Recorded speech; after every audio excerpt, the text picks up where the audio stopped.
As a developer, the less time you spend on your mouse and the more time you spend on your keyboard, the better off you'll be. In this video, let's look at 20 shortcuts that you need to know in VS Code.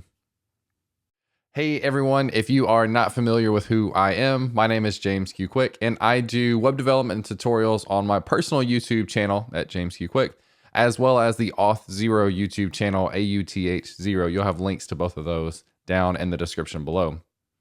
But that said, I say we go ahead and dive into the actual shortcuts here. Now, I do want to kind of reiterate why shortcuts are important for your workflow.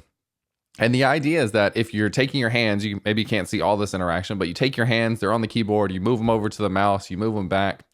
It takes seconds or even parts of a second to do all those things. But as a developer, with us being on our computers all day, that back and forth really can slow us down. Even if you take a second here or there, that can add up to minutes and hours maybe over the course of a year.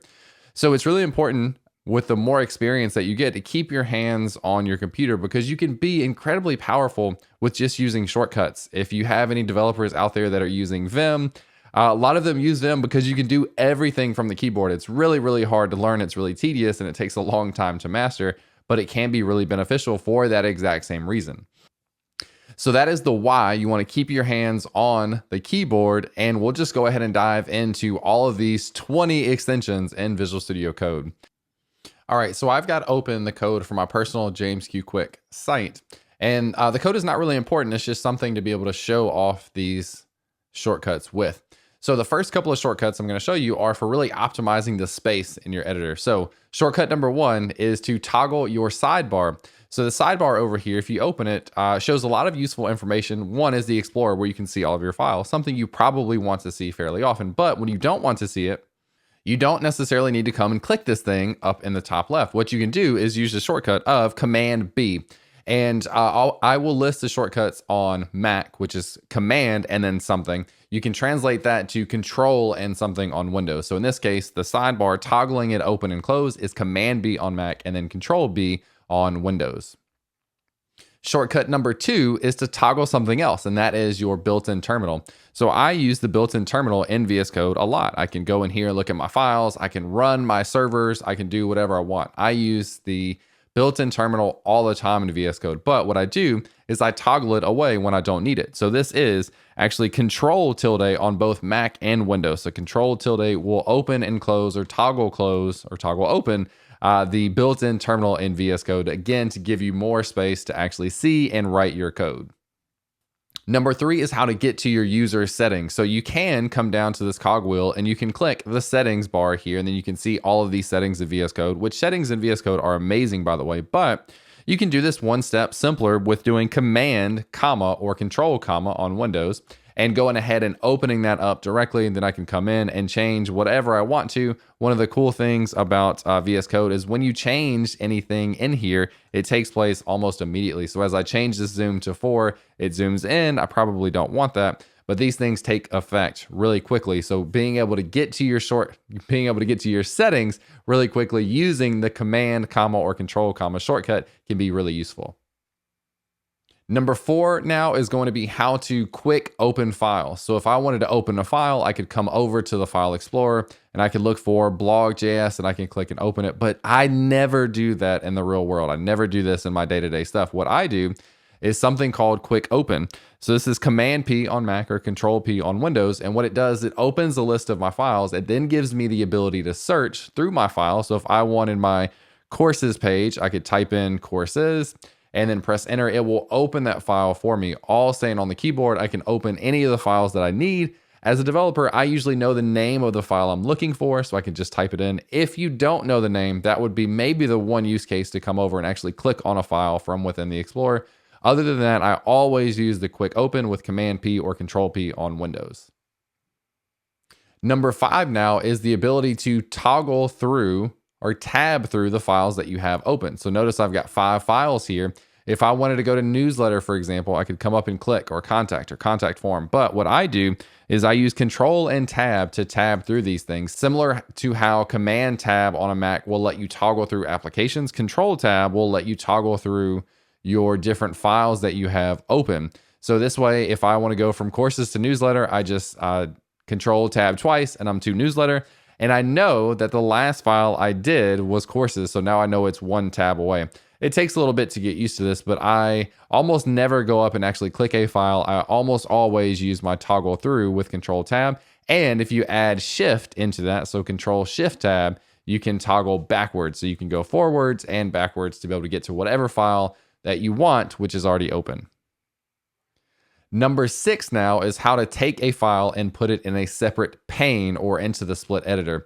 And what I mean is I can manually drag a file over to the right and leverage the split editor in VS Code, but clicking and dragging is not optimal. So there's a shortcut for that, as there is with almost everything.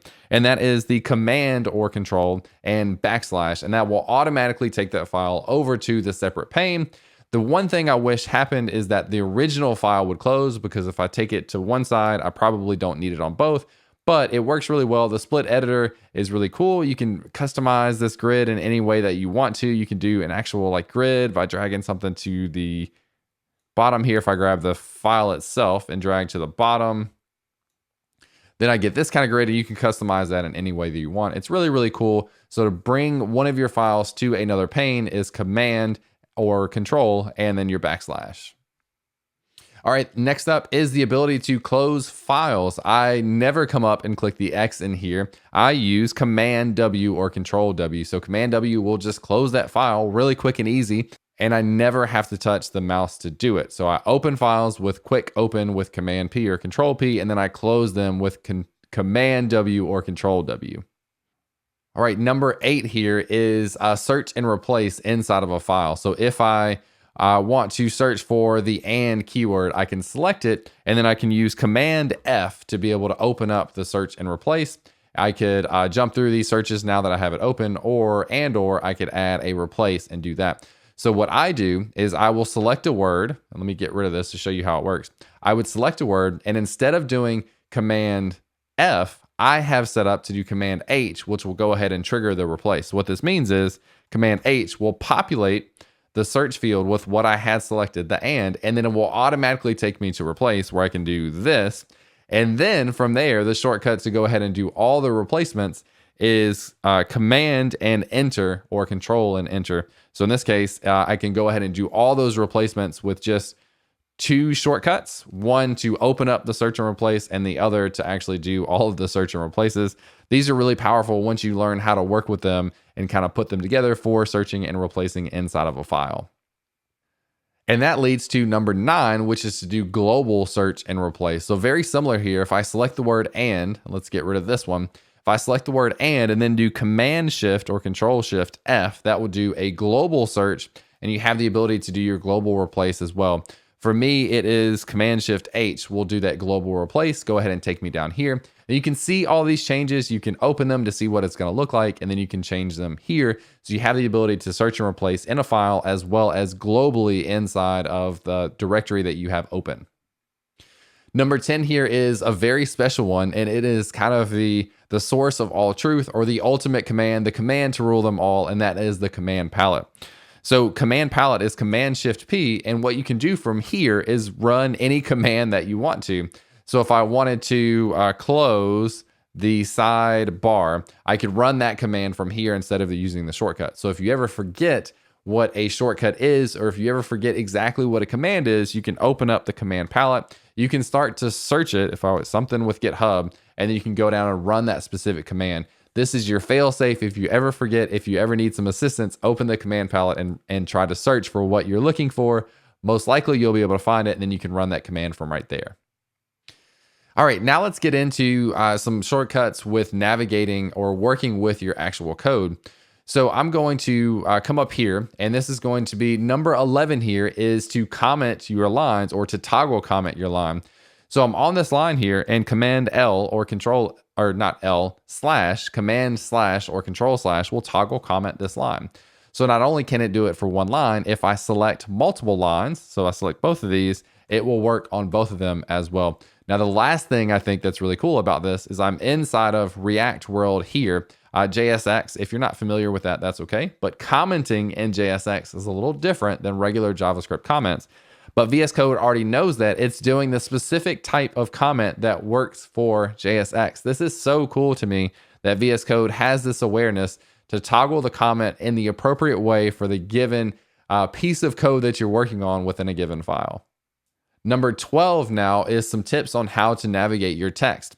So if I wanted to add this header or edit this header class here, and I was on the left side, I could hold down the right arrow and I could get all the way over here, but that's not very efficient. So if you hold down Option and do left or right, that will allow you to skip word by word instead of character by character. This is really nice. You can also, on Mac, hold down Command and go left or right to get to the beginning and the end of a line. So if I wanted to edit that header, I would probably go all the way to the end and then come in one, and then maybe hold down Option to get to the beginning of that word, and now start to type whatever I need to. I can't tell you how useful these are. Think about how much time you spend navigating the text inside of your code. Now you should be able to navigate a little bit faster. Now on Windows, the home and end buttons will get you to the beginning and end of a line. And one last thing, on Mac, if you hold down Shift and Command and go up or down, that will take you to the beginning or end of the actual file itself. I think Control and Home or Control and End will get you to the beginning and end of your file on Windows as well. All right, number 14 here is how to copy, cut, and paste. Now this is kind of 3 shortcuts for one, but these are probably ones that you're familiar with. So you can select a line. I could copy this line with Command C or Control C and then paste it with Command V or Control V. Sorry, I got some weird formatting there. So those are probably ones that you're familiar with. You probably, or maybe you already know the ability to do your cut as well. So I could cut this line from here with Command X or Control X. And then maybe I want to paste it up here. So now I do my Command V or Control V. So that works really well. The one thing I'll add here is that you don't actually have to select the entire line. What you can do is just be on that line. And now I can copy this one, go down to a new line and paste that one as well. Again, some weird formatting there. So you don't have to select the entire line. If you run Command C, Command X, or Control C, Control X for cut or copy on Mac or Windows, it will select the entire line by default. VS Code will do that for you, which is actually pretty neat. Now, a similar one to this, you saw me kind of copy a line and then paste it again. If I just want to duplicate that line, I can hold down Option and Shift and be able to duplicate that line by doing up or down on the keyboard. And I can do this as many times as I want, probably not that many, but to be able to duplicate a line, hold down Option and Shift while you're on that line, and then up or down, it will make a copy of that line. Another really, really useful, probably one of the most useful ones, is multiple cursors. And you can do this by holding Option and clicking to get multiple cursors. And then I could come in and change all of these to a P tag, for example, if I wanted to, all at one time. But that still requires being able to click with my mouse. So if I'm here, I can hold down Command Option Shift or Control Option Shift on Windows and just do down to get multiple cursors on this line. Same sort of capability. I can now replace all those LIs with P tags. That doesn't really make sense, but I could if I wanted to, using multiple cursors. Another nifty one here is if I'm inside of a word, for example, and I want to double click on this word to then be able to search it. Well, you don't have to double click. If I'm inside of this newsletter word, Command D or Control D will actually select that entire word. So here's James, and then select, or quick and select. And then that would automatically actually update your search if search is open with that text that you selected. So you can select that entire word with just having your cursor there and then doing a Command D or Control D to select it. Tip number 17 here is to take that a little bit further, where if I select the newsletter as a word, now I can also do Command Shift L or Control Shift L. That will select every instance of that word and then give me multiple cursors to edit that word. So if I wanted this to be newsletters instead of newsletter, I can now type in my S and it will update in every instance of that word. It's actually really, really nice and really powerful to be able to do this. Now there's a shortcut even on top of that that makes renaming something even better. Let me get to something that has a little bit of JavaScript in here.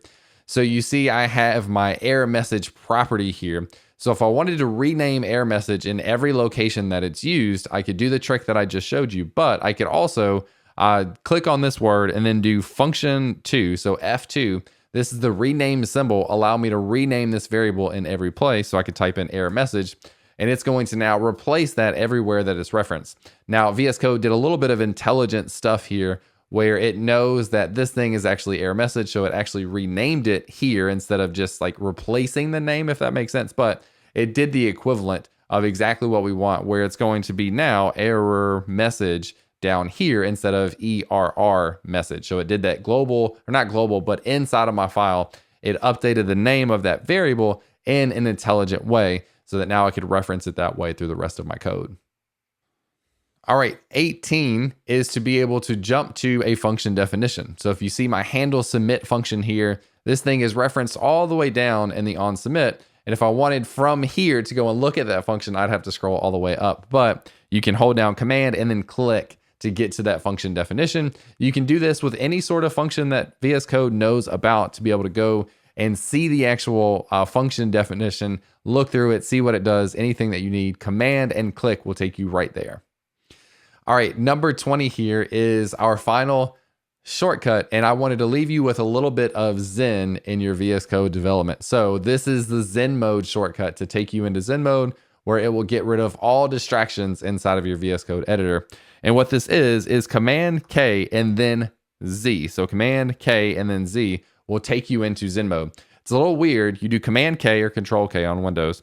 You do that, then you let go, then you do Z. It'll take you into Zen Mode, no distractions, no fluff, no bezel in VS Code, just your code so you can really focus. And then to get out of it is the exact same thing, Command K and then Z to toggle open Zen Mode.